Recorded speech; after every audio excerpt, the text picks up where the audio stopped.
படைப்புல உருவாக்கப்பட்டது தான் மனிதன். அதனால இங்க பணம் இருக்கிறவன் பெரியவன், பணம் இல்லாதவன் தாழ்ந்தவன் அப்படிங்கிற பாகுபாடு, வேறுபாடு எதுவும் இருக்கக்கூடாது.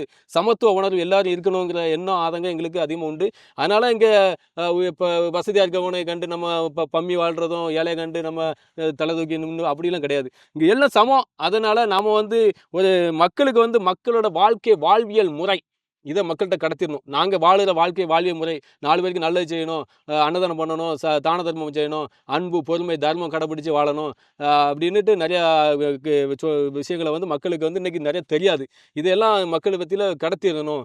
விவசாயத்த பத்தி மக்கள்ட்ட கடத்திரணும். இதெல்லாம் எங்களுக்கு ஒரு விஷயம் என் உள்ளத்துல இருக்கிற ஆதங்கமான எண்ணங்கள் என்ன அப்படின்னா, இறைவன் இந்த உலகத்துல மக்கள் எப்படி வாழணுங்கிற நெறிமுறைகளான அறிவுரைகள், ஆலோசனைகள், உபதேசங்கள் இது எல்லாத்தையுமே நமக்கு வாசகங்களா சொல்லியிருக்கிறாரு. இதையெல்லாம் பலரும் படிக்கிறதுக்கு நேர காலம் இருக்காது.